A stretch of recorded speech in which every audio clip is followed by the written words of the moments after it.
Where was it? Where was it? I think I Good left question. it in hair and makeup because Anita found it. Anita procured the old girl. Well, luckily for you, you have another one, a pink Here flip she is. phone. You don't have to show your phone to everybody. Well, I mean, it's just a standard It's just a iPhone. phone. Nothing special about it. Yeah. All right. Now you can use your new charger that you were so excited about. Actually, this charger is very cool. I'm going to show it to you, Courtney, and to our audience here. Evan got one, and we were a little jealous. But you just post your phone up on it, props it up, and it charges it. And you can see the front Smallest of it. thing, somehow the magnetic phone charger was just invented this morning because when she got it, she doesn't realize that it's been around for a while. But anyway. I don't use technology like that. Clearly. All right, so we talked about the Browns and hot mess that they have become. Yeah, the Jets are a disaster. But that's an evergreen statement. No, but this one, dare I say, this one feels a little different because Aaron Glenn gets the job a year ago. He's a former Jet. He worked his way up. And I said, you said, CC said, we all said, good move. Let him breathe. Don't put your fingerprints all over this team. If you're Woody Johnson, the owner of the team, right away, don't try to get involved. Let him breathe for 3 years. Let him put his systems in. Let him put the people in. Let him get the discipline in. Stop putting the immediate pressure, like as if the Jets have a roster that can win. Right? We were very defensive on his behalf. Well, since then, he's fired everybody on his staff. No, literally everybody. I mean, literally everyone on his staff. So right now, the Jets have vacancies at offensive coordinator, passing game coordinator, quarterbacks coach, defensive line, linebackers, assistant defensive backs, and 2 defensive assistant positions. They hired a guy, Brian Duker, I believe his name is, from the Dolphins, who worked with Aaron Glenn in Detroit.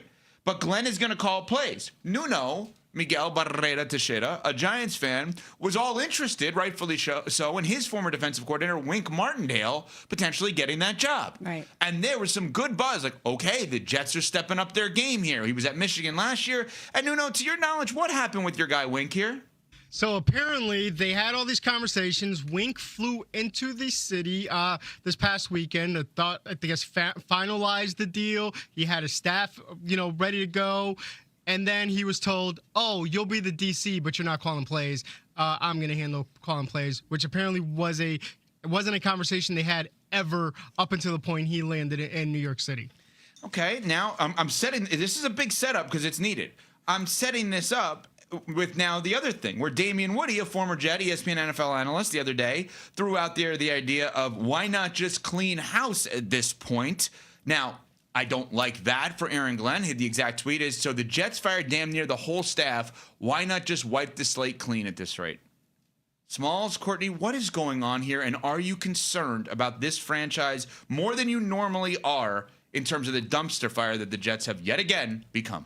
So yesterday, Courtney, you described Bill Belichick not being a first ballot Hall of Famer. I believe you said, correct me if I'm wrong, it was potentially the snubbiest snub of all time, right? Correct.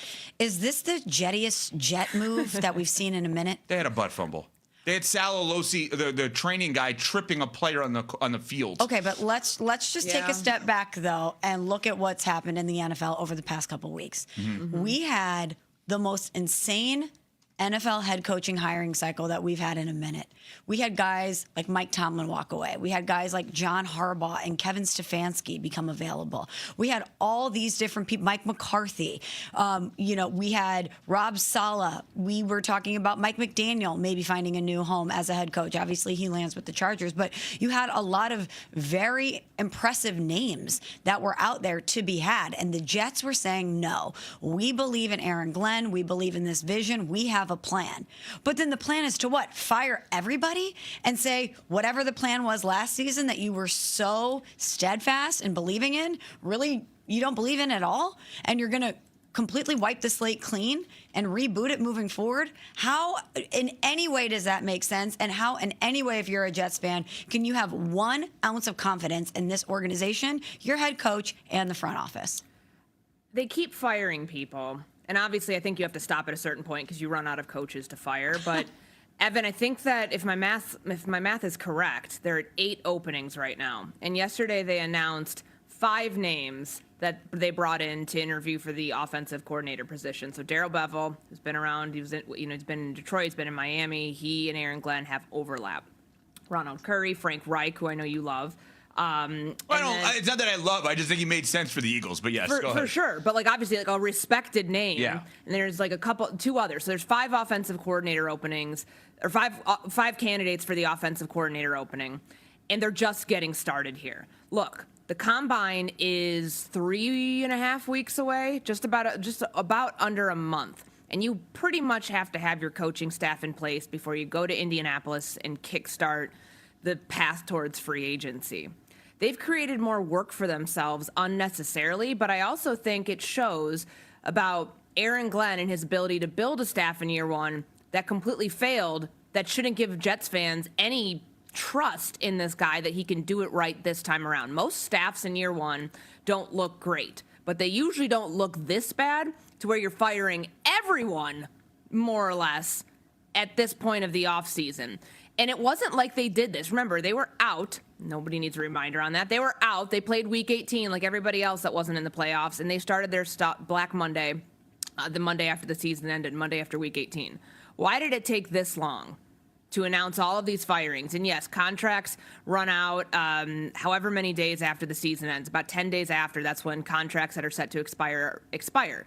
Nobody was there under an expiring contract. You could have done this so much earlier in the process to open up yourself to other candidates that probably went somewhere else in the meantime. You're playing catch up here. So as much as I like Damian Woody's idea of cleaning house because I feel like they need to, they can't.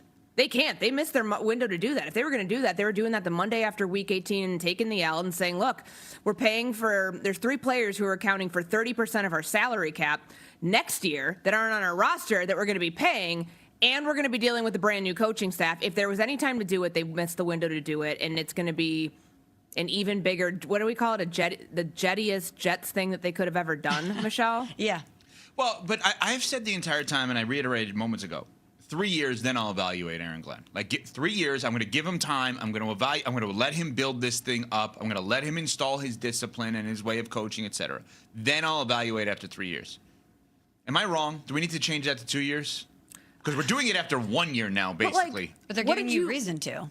What did you see from him this year outside of the one clip that we keep showing of him dancing on the sideline, a throwback to his player days? Like, what is the one good memory you have of Aaron Glenn throughout this entire season? Listen, it was nothing. An abject failure. And I'm usually not a proponent for firing coaches after 1 year. He won the press conference when he was hired. He has done nothing since then. I don't have any confidence that he's going to be able to get these hires right. Unfortunately, he has led many people to do that, and my lasting memory of the Jets season this year with Aaron Glenn is one that doesn't happen often for me. I don't usually start laughing as if I'm at a comedy show during a game, but watching that last game they played against the Patriots, and they had a fake punt twice in the same drive, and I audibly laughed out loud because they actually fake punted twice on the same drive, which I had never seen before. The first one worked, obviously, because they got to a second one. The second one, needless to say, did not work. I started laughing out loud, and I said, this can't be real. 2 fake punts on the same drive. Wild. Absolutely wild. Well, NFL offseason hasn't officially started yet, right? We're not there yet, but could it look a lot like last year's offseason? We will get to that.